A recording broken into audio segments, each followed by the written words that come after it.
Understand your emotions and reduce your stress levels. That's the advice from a Portsmouth health professional, as the council is in the process of drawing up an action plan for the city's mental health strategy for the next 5 years. So what can be done to keep on top of problems like anxiety? Well, I went down to a Cosham therapy centre to find out. It's estimated that illnesses linked to mental health make up a third of GP consultations. The Natural Therapy Centre in Cosham is one organisation in Portsmouth which provides a range of treatments for people experiencing various mental health problems. They receive referrals from GPs and get self-referrals from people suffering anxiety. What tends to happen when we're emotionally hijacked and we're running perpetually on stress hormones, we're not very present, we're not very connected to ourselves, so we just do. And I think it comes to a point where some form of illness will lie us flat because the immune system, continually goes down while the stress levels go up. So it can be like that, or relationships get into a difficult situation because we're not handling them very well because of the way that we're behaving. Job situations, maybe we're not performing so well, performance levels right across our life will go down when stress levels are really high. So I think what happens with most people, it's not a problem till it's a problem. And then when it becomes a problem, instinctively, I can't go on like this. Something's got to change. I feel X, Y, Z, or I've yet again lost another partner, or, I've lost another promotion or something like that. Why is that? Inevitably it'll be, from within.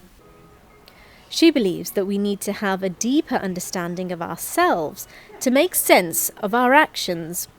And if we learn things, and we might pick up core beliefs about I'm not worthy, I'm not lovable, I'm a failure, I'm stupid. And whilst we don't consciously hold them right there, they're at a deeper level inside. So when we go through stressful periods in our life, those core beliefs are challenged. And we then fight to either deny them or we give in to them, one of the two. And that is the internal stress then. That's why it is so individual. And so the advice is to be aware when something doesn't feel quite right. But how do we know? So I think you need to be mindful about when you get to the point where you generally know something is, you might not know all the answers, but what you might know is, I'm not happy. I keep getting this response. I keep feeling like this, I'm feeling lethargic, I'm not sleeping well. All these signs, yet again I've got another cold or another cold sore, I've got IBS, all these things will let you know that you're feeling quite low, and then it's time to do something about it. But according to Barbara, physical symptoms aren't always the first things that show up as we begin to develop stress.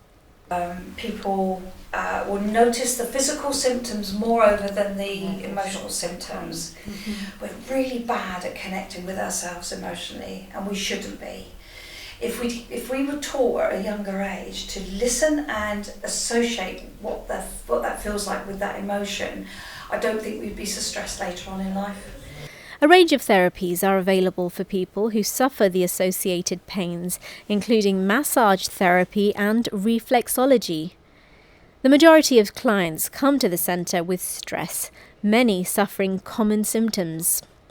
Generally it's back pain, or migraines. A lot of people suffer with headaches when they get stressed, but what happens there is, of course, it's the tension in the shoulders which are causing the headaches. It could be the fact their posture when they're sat all day at work, they're not getting up and moving around enough, so that can cause lower back pain and upper back pain.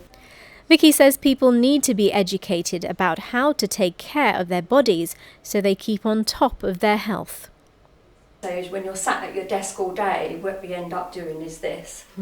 And so what I'm trying to get them to do is just bring themselves up. And I may only be 5'3" tall, but I can feel like I'm 6 foot when I stand properly. So it's just, it's getting those sorts of ideas, bringing your hands behind your back rather than walking around with your hands crossed like this. Just doing this just brings you up. It just makes you feel so much better. Just those small movements, and it relaxes the muscles in the shoulders. And while the centre offers a range of services, the advice is to see your GP if you have serious concerns. But to relieve physical and mental stress, Vicky believes a walk in nature always helps. You know, we are fortunate that we live so close to the sea, and that's a great place to go out and walk. The exercise of walking will release the stress in your lower back.